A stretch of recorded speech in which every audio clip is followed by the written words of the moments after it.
Mapagpalang araw sa inyo mga kagiliw. At dahil nagpadala ng kwento ang pamangkin ko, syempre, hindi ako magpapatalo. Ito ulit si Roberto. At ito na ang dugtong sa mga kasunod na kwento. Buntis si Irma. Walang mapaglagyan ng tuwa ko noon. Hindi lang naman ako, kundi pati ang mga kasama ko sa lupain. Daig pang fiesta ng mga panahon na yon. Talagang nagpadiwang ako.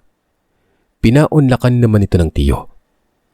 Pero bago magkaroon ng basbas sa kanya, may pakiusap ito sa akin.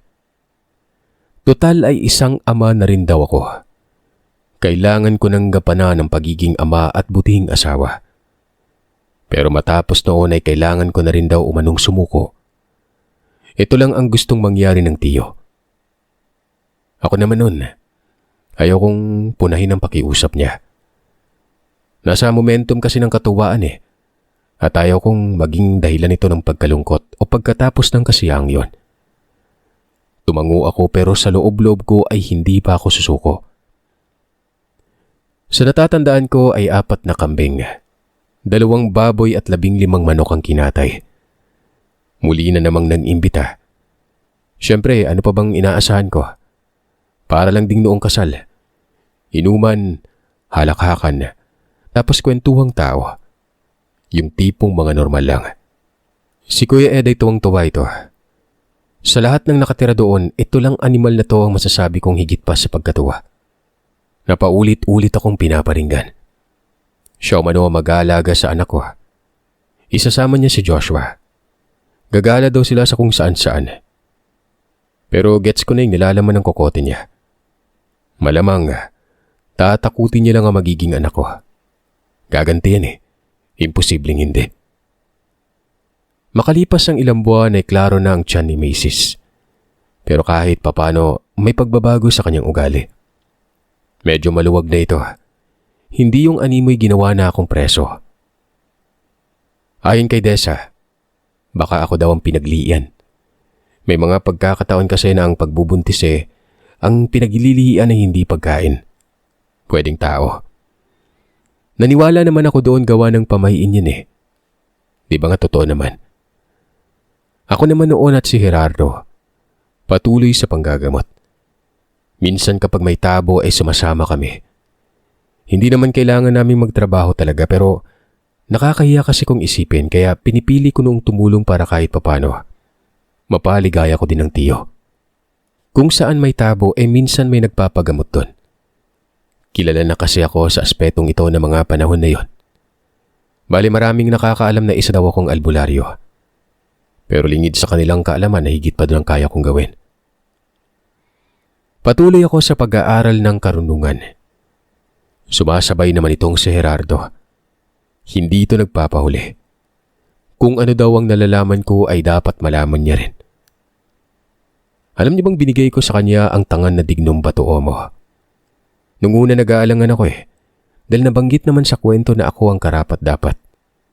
Pero nang inaabot ko ito kay Gerardo, kasundo niya naman ang gamit. Dahil kung hindi pa'y magkakaroon ulit ng epidemya. Kagaya ng nangyari sa katribo ni Bora. Siguro ay ramdam ng diwata na kadugo ko itong si Gerardo. Naisip ko talaga na ipagkaloob sa kanya yon. Lalo't naiinggit siya sa 3 bao ko. Bagay na napansin kong gusto niya rin magkaroon ng mutya. Pero bihira lamang ang mutya na may basbas sa mabuti. I mean, yung tipong hindi likha ng karimlan para magmanipula ng isang tao. Yun kasing dignong batuo mo. Dama ko ang presensya na mabuti. Alam niyo naman na naniniguro ako sa ganyang larangan, di ba? Mas magtitiwala pa ako sa sarili. Kaysa naman sa mga bagay na ginagawa ng pangalawang Panginoon. Tinuruan ko si Gerardo. Ultimo yung mga mahihirap na proseso. Nagagawa niya naman ito ng maayos doon. Pero may problema. At katulad talaga na naging problema ko noon. Oo, marunong na, di ba? Pero paano mo magagamit yan kung hindi naman kinakailangan? Di ba nga papasok na sa isip yan yung sakit talaga ng isang may karunungan? Kumbaga, kung ano yung natutunan ay kailangang masubok ito sa isang tao. Eksperimento. Sabi ko naman kay Gerardo, kung may gusto siyang pagtripan, si Pandak ang maire-recommenda ko sa kanya. O hindi naman kaya si Kuya Ed. Tapos, pagalingin niya lang kaagad.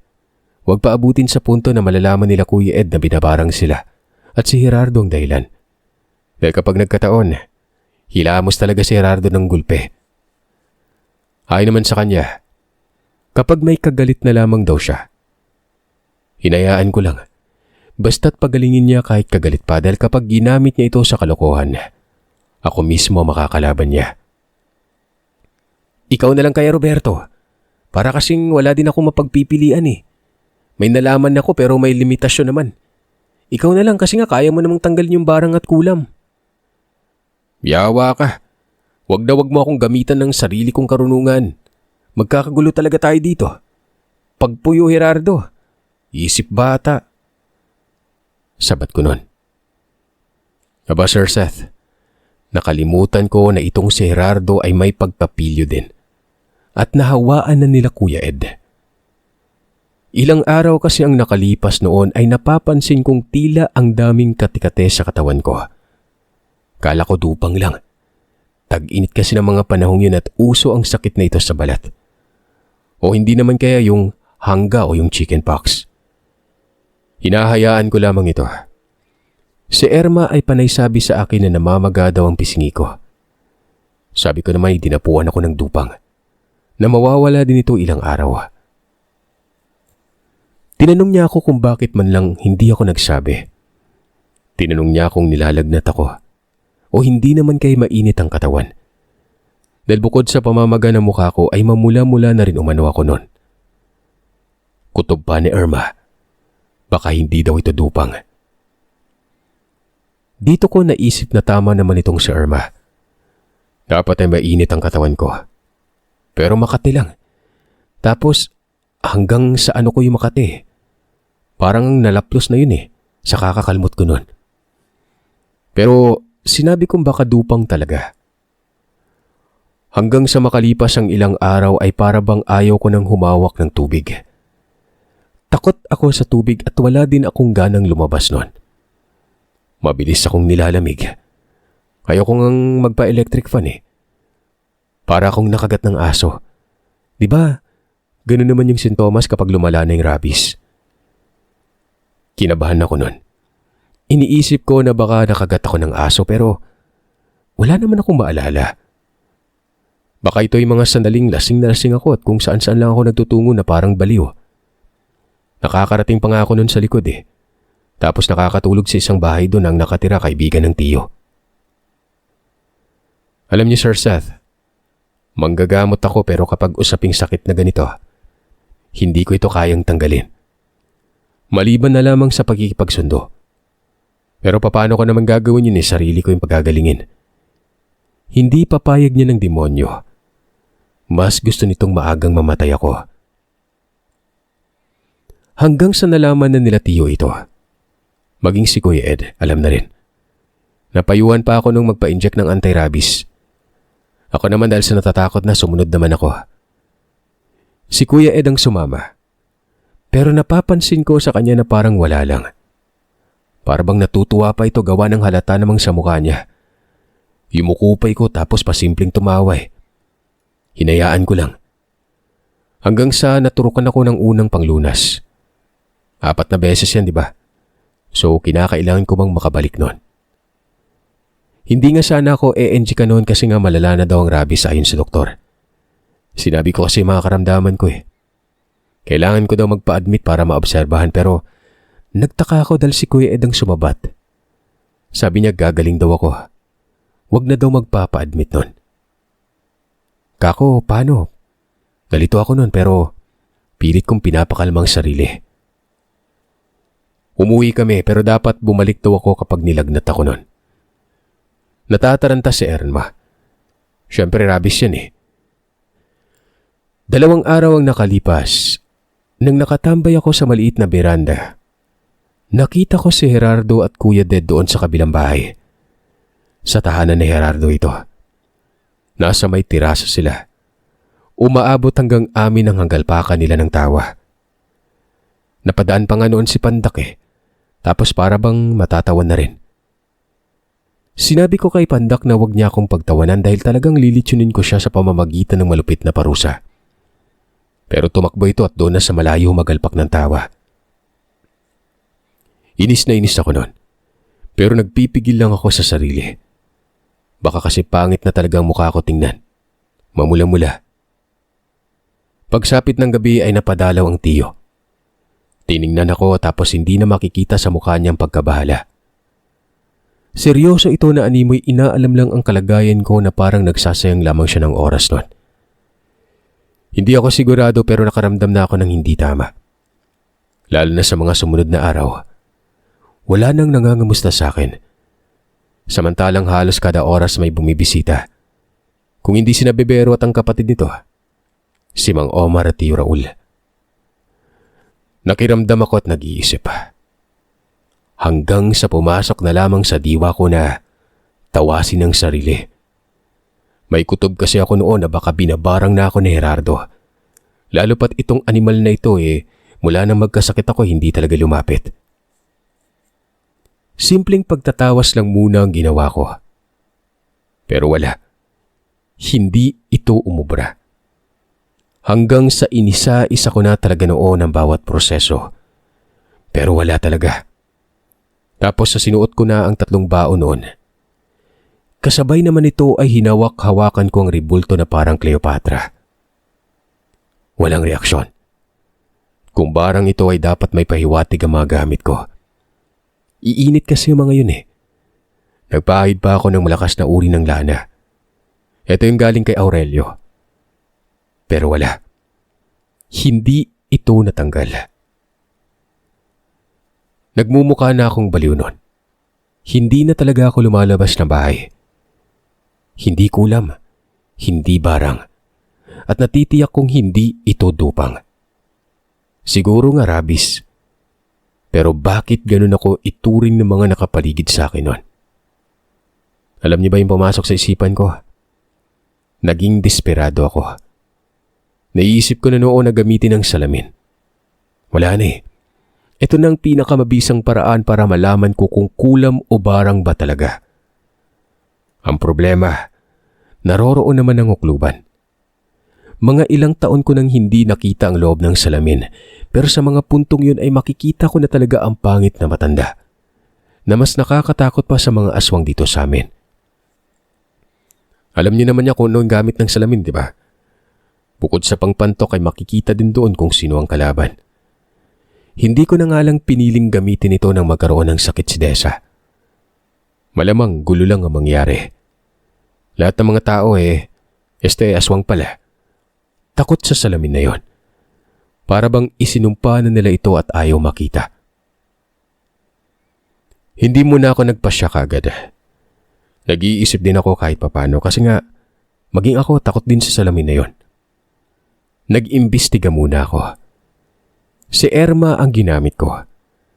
Kako pakiramdaman niya si Gerardo at Kuya Ed dahil baka may barang sa katawan ko. Nung una ay tumanggi ang maganda kong asawa. Pero nung magmakaawa ako ay pumayag na rin ito. Nagkunwari siya noon. Kinakausap niya si Ate Orsa at Ate Ging. Nakikipagbiruan kay Kuya Ed. Hanggang sa bumibisita siya sa tanggapan noon. Pero ang dala niyang balita nung makabalik na, wala naman umanong kakaiba. Huwag daw akong mamaratang. Hindi umanong maganda yon. Baka nakagat lang daw ako ng hayop kaya ako nagkaganon. Sabi pa niya natakot nga ako sa tubig. Doon ko na napagdesisyonan na kunin ng salamin. Nagpaalam ako kay Erma. Dadalhin ko ang salamin sa bahay. Sinigawan ako. Ano umanong nangyari sa akin? Nababaliw na daw ba ako noon? Kita ko umanong buntis siya tapos maglalagay pa ng panakot doon sa salamin. Kung gusto ko daw ay manalamin karap ang hukluban. Sa bodega na lang. Wala akong nagawa kung hindi ang tumango na lamang. Pakiramdam ko na mga sandaling ito ay wala akong kakambi. Yun bang ako yung kontrabida? Nung sumapit ang malalim na gabi, palihim akong pumasok sa bodega. Napapailing ako. Nakikita ko yung aparador kasing taas ko na ito. Samantalang dati naman ay nakatingala pa ako dito. Nasa likod ng aparador ang salamin. Sinilip ko at nakita ko ang kuryente. Naka-plug pa rin ito. Alam kong kapag hinawakan ko ang bakal na harang ng salamin, mangingisay na lang ako noon. Sinadya itong lagyan ng rehas para wala talagang makagalaw sa salamin. Tapos may kuryente pa. At si Tiyo na rin ang gumawa ng haparaan. Takot din maging ang tiyo ko dito eh. Inalis ko ang kuryente tapos dahan-dahang hinila ang aparador. Napatalon ako sa gulat noon. Paano ba naman kasi? Si Tiyo ay nasa likuran ko. Bigla akong sinigawan. Ano gagawin mo? Naluloko ka na ba? Bitawan mo yan. Pakakawalan mo yung nasa loob niyan. Mamamatay ata ako sa pagkagulat, Tiyo ah. Hinaan niyo naman yung boses niyo.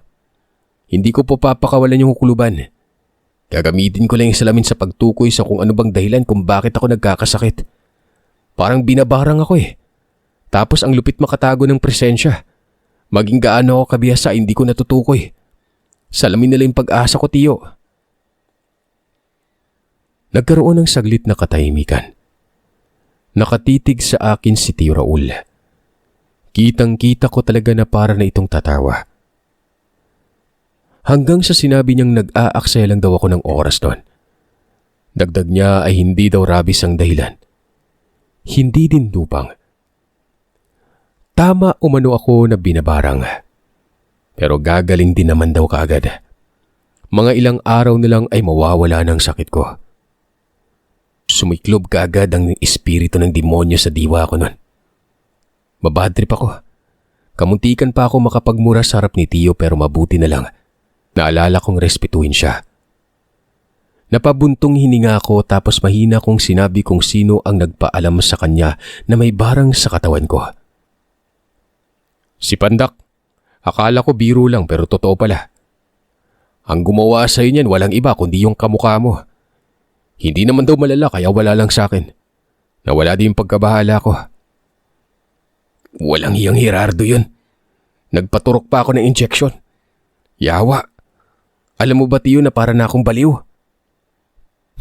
Noon pa man baliw ka na eh. Hindi parang lang. Huwag kayong mag-aaway ah. Sinusubukan lang daw ni Gerardo yung pamamarang tinuro mo. Mabisa naman daw. Naging maayos naman kasi nga mawawala din. Matulog ka na tsaka labas ka rin minsan. Amoy surot ka na oh. Hindi ka siguro naliligo. Matapos makapagsalita ng Tiyo, kalmado lamang itong umalis doon sa bodega. Nag-aalburuto ng ulo ko noon na para bang bulkang malapit ng subabog. Galit na galit ako noon. Mantakin yung ganun lang kasimple ang pagpapaliwanag ng Tiyo. Tinago niya pa ito at hindi niya sinabi kaagad. Naisip ko tuloy na napagkasunduan nila ako noon eh.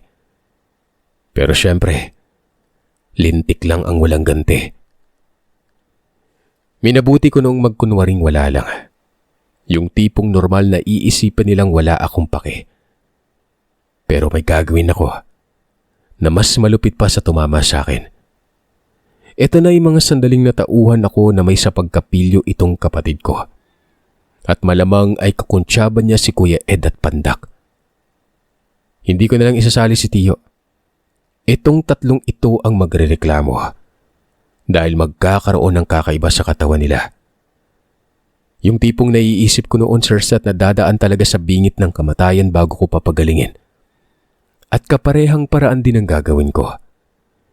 Itatago ko ng husto ang presensya ko. Ay na nga, dismayado akong umuwi ng bahay. Hindi nawala sa isip ko ang mga pangyaring yon. Si Erma nga nagtaka dahil sumungit daw ako. Ito na yung pagising ko sa umaga. Hindi kasi talaga ako nagsasalita. Nagmamasid lamang ako sa paligid. Hanggang sa makalipas ang ilang araw, nawala na yung kung anong kate-kate. Si Kuya Ed kunakunwari pa ito ng tanong kung kailan ba daw ako babalik sa doktor. Malikot ang mga mata niyang kitang-kita ko. Hindi na siguro, Kuya. Nawala naman na eh. Hindi na masama yung pakiramdam ko. Para bang gumaling na ako. Magaan na yung katawan ko. Baka makasama na ako sa inyo sa tabo. Ganun ba? Abay, mabuti naman. Di ba, tama ako, mawawala lang din yung sakit mo. Kung hindi mo lang alam, magaling ako manghula. Hindi na ako nagsalita nun. Pasimple ako nagtungo sa may tanggapan. Naroroon si Gerardo. Alam niya bang doon pa lang niya ako kinamusta? Na kesyo magaling na daw ba ako? May patapik-tapik pa sa balikat ko. Kinabahan ako gawa ng baka may kasama ang tapik na yon. Yun bang may palaman na barang na naman? Pero wala. Nginitian ko lang ito at ang sabi ko ay masamang damo at hindi madaling mapuksa. Hindi alam ni Gerardo noon. Nauna ko na siyang barangin. Isang hudyat na lamang ang kulang. Kumbaga, tapos na ako sa pagsasagawa ng ritual. At ang ginamit ko noon, yung surot at garapata. Hindi naman ganun kalala. Yung tipong hindi ka agad mahalata. Sabi ko sa sarili ko ay titingnan natin kung ano magiging reaksyon niya kapag may lumabas sa ilong niyang halos sing laki ng holi na garapata noon. Kinagabihan ay pinakawalan ko ng barang. Ito na yung hudyat na kautusan. Pero hindi ka agad magbibigay ng sintomas. Mga 2 araw pa. Makakaranas ng paulit-ulit na pagdudumi. Sandaling lalagnatin at doon nakakate. Kakating lalamunan dahil gumagapang na paakyat ang mga sapat. At habang nangyari naman yun ay sinimulan ko na din ang para kay Pandak. Palalakihin ko na yung isang niya. Yung 2 bilog na nakalambitin. Ang isa doon ay pamamagain ko. Sa huli ko na pag-iisipan kung anong gagawin ko kay Kuya Ed. Ang hindi ko lang inaasahan noon, Sir Seth. Habang nasa kasagsagan ng digmaan namin sa lupain na yon. May subok na naman. Hindi ito partikular sa kung anong sinapit ko. Kung hindi may inireklamo sa akin bigla si Bibero. Ang sabi nito, may wakwak daw siyang namamataan. Gabi-gabing nagpapaikot-ikot sa lugar namin. Iba umano ang pakiramdam niya. Masama ang kanyang kutob noon. Bigla kong naalala yung bangayan namin kontra kay Dilonte. May nakaharap na mga wakwak doon eh. Inaasahan ko din noon na posibleng makisali ng pangkat ng kulto na naroroon sa Samal. Ito yung sinasabi kong pinamumunuan ng isang sarhento. Opinyon ko yun nun. Kasi wala namang lakas ng loob ang isang wakwak kung walang sinasandalan nito eh. Lalo na't doon pa talaga sa aming banda na alam naman nila na lungga ng mga gabunan. Kung ganoon lang kadali magpalipad-lipad ang wakwak sa teritoryo namin. Iba na ang ibig sabihin niyan. Tama si Bibero. Magkakaroon talaga siya ng masamang kutob. Pero hindi muna ako nagtuon ng pansin doon. Hindi pa naman ganun kasela nito. Hinayaan ko lang si Bibero na alamin pa ang impormasyon sa labas ng baluarte namin.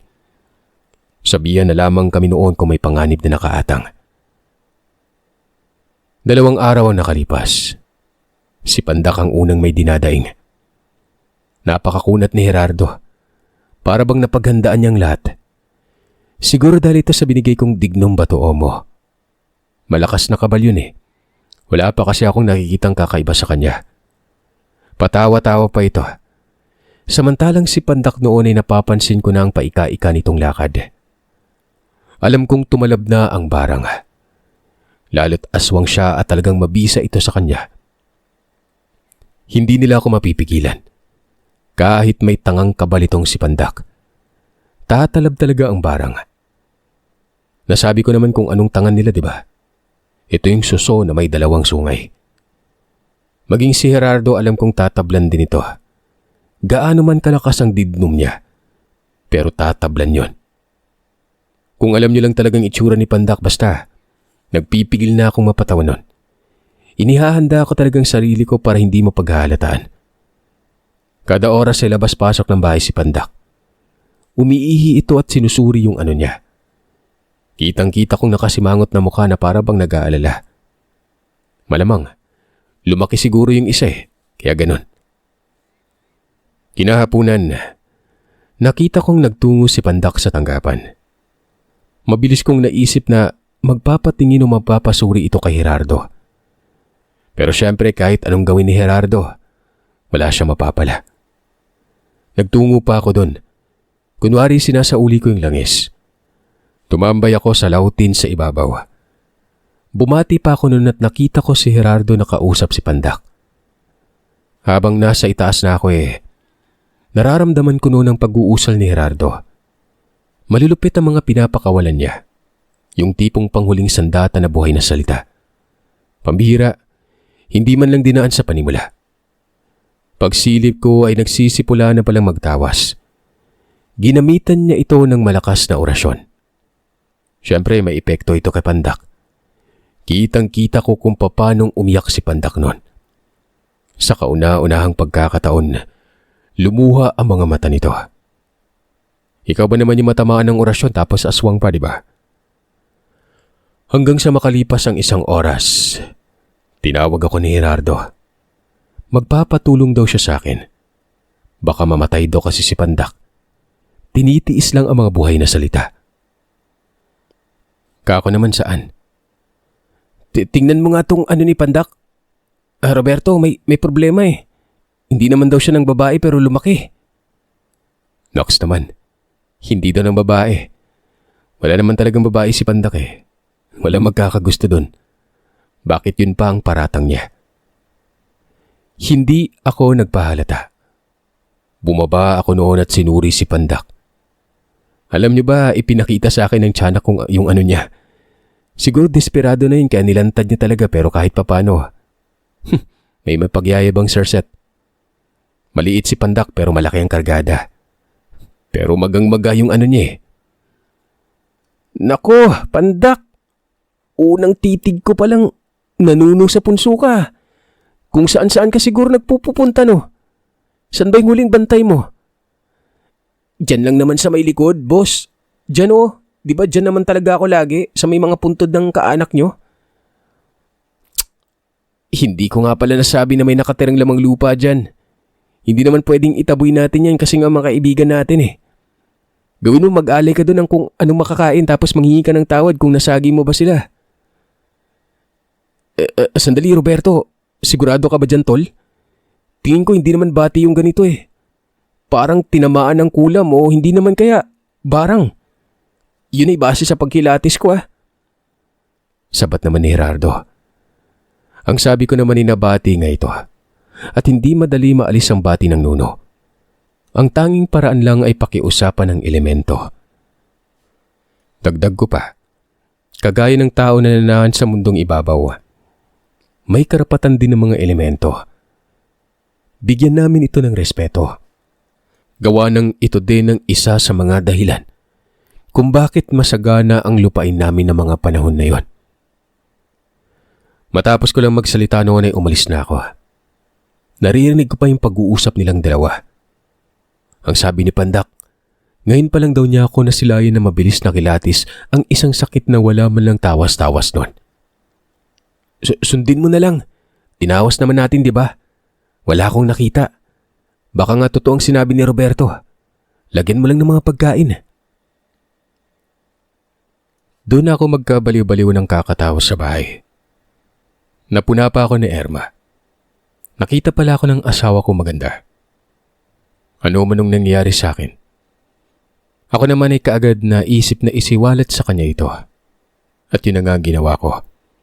Para kahit papanay may kakampi ako at may nakakaalam sa pagganti ko. Para may kausap ako ba? Ang pangit naman kasi kapag sinarili lang.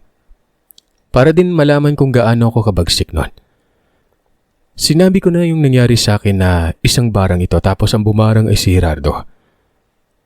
Na si Tio mismo ang umamin dito. Na pinagkakatuwaan ako nila Kuya Ednon. Dagdag ko pa ay huwag ipagsasabi ni Erma ang pagganti kong yun. At si Pandak ang unang tinamaan.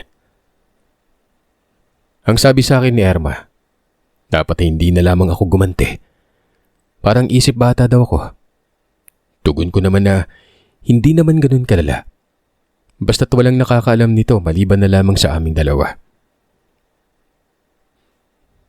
Sabi ni Erma ay ako umano ang bahala. Pero kapag yung pinagbubuntis niya umano ay naging kamukha ni Pandak, mayari daw ako. Hindi na lang ako nagsalita nun. Hanggang kinabukasan, panay bitaw ng mabibigat na salita nitong si Tio Raul. Napakalakas na boses. Ang sabi ay sino umanong naglagay ng mga pagkain doon sa puntod ni Tia Socorro. Napapikit na lang ako nun. Alam kong si Pandak na ang may gawa nito. Pero walang umamin. Malamang hindi talaga aamin si Pandak lalo na kapag si Tio magagalit. Sabi pa ni Mang Omar, kagabi daw habang nagbabantay siya ay may mabilis umanong gumagalaw malapit sa puntod. Inakala niya pa umano na si Pandak ito.